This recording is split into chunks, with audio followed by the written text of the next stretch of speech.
think we're set. I think we're good. Hello everybody, my name is Cora. I share this YouTube channel with my bestie and soul sister and college roomie, Savannah. I miss her dearly, and this is very weird to film without her because we filmed every single one of these with each other. So we are friends from college and we are currently on summer break away from each other. So we live about 2 hours away.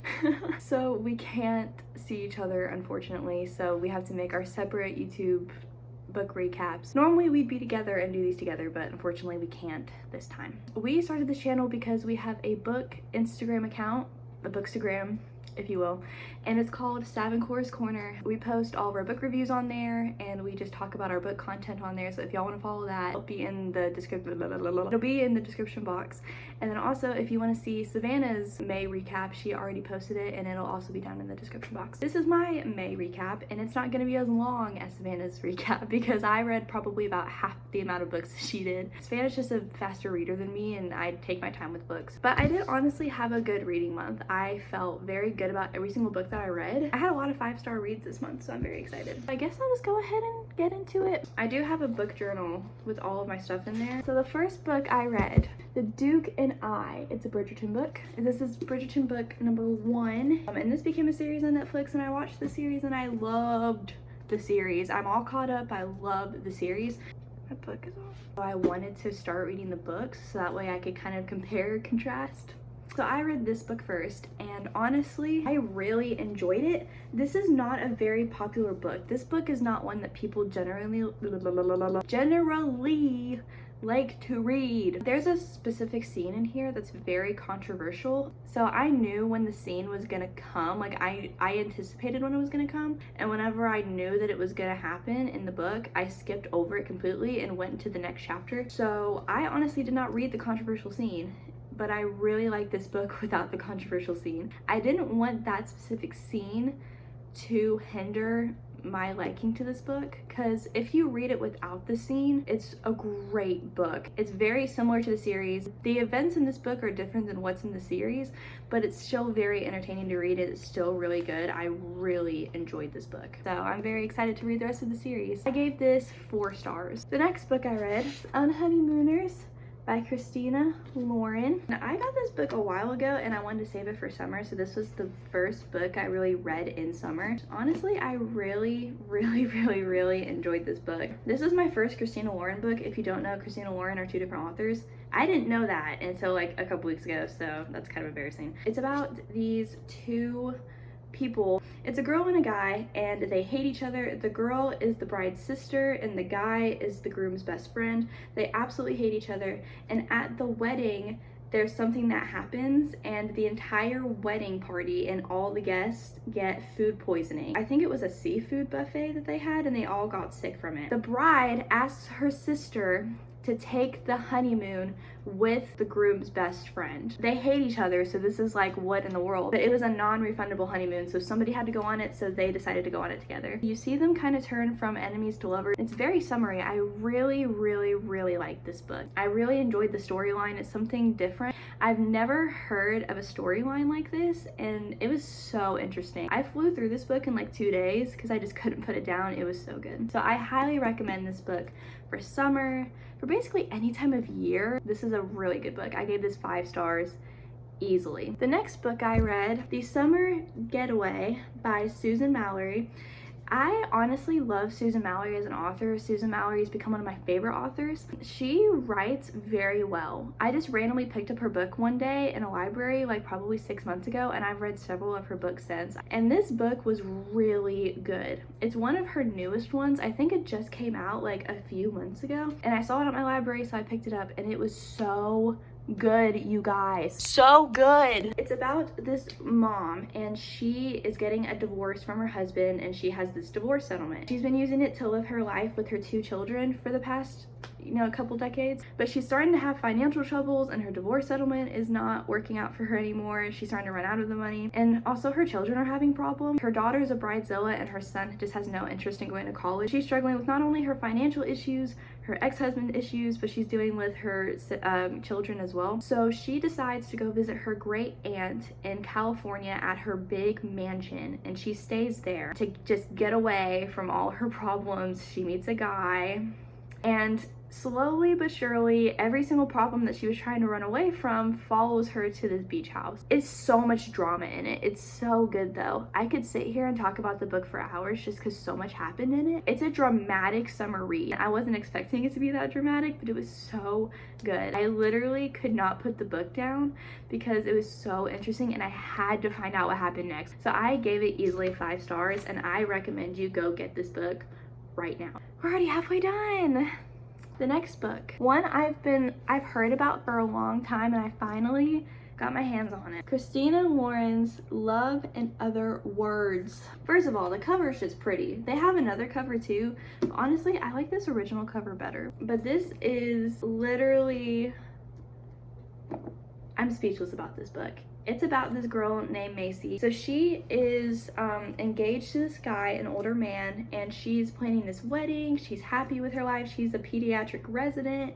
She has her whole life going for her. And then she runs into the first and only love of her life, Elliot, and she starts to gain feelings back. It becomes this like childhood friends to lovers. Literally, it is magical. It has alternating timelines, and you see them, what happened to them as teenagers, and then you see them now rekindling their relationship, and it's so beautifully written. I love this book so much. Again, it's just one of those books that I just couldn't put down. It drew me in so fast, and it was literally amazing. I need water, I'm talking too fast. So honestly, I really enjoyed this book. I don't know, this is just a great book, and I would highly recommend going to get this book. I want to reread this again because it's so good. 5 out of 5 stars.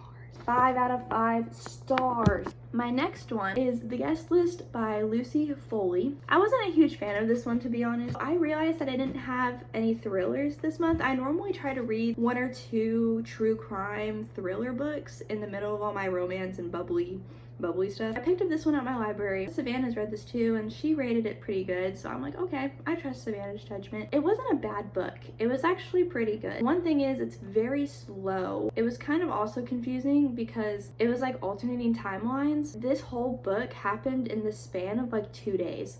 So they kept flipping back and forth from day to day. Each character had its own set of dramas that was already too much in my opinion. But then you had different POVs, and they had like 5 different POVs or 5 different characters who all had their own drama. It just got confusing after a while. As I was reading, I was forgetting whose POV I was reading from, so I had to go back and see which one. The ending was great. It was worth going through the book to get to the ending because it was kind of wild at the end, but overall it was kind of slow paced. It could have had so much more potential if it was just kind of written in a different way. Of course, I'm not a book writer, so I am probably the worst judgment for this. Like, it didn't keep my attention for very long.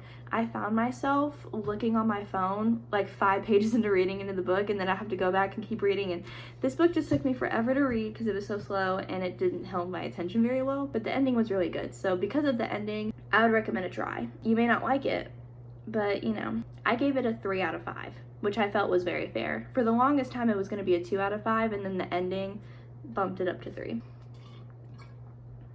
I'm out of water. Of course I am. The last book I read, I finished this within the last 30 minutes of the month. Reminders of Him by Colleen Hoover. And when I tell y'all, this book broke me so bad. It made me contemplate life. This was emotional. Like, I was so invested in this book. I fell in love with the characters from the beginning. This is honestly one of the saddest Colleen Hoover books I've read. I think this is the 4th or 5th book I've read of hers, and this is definitely the saddest one I've read.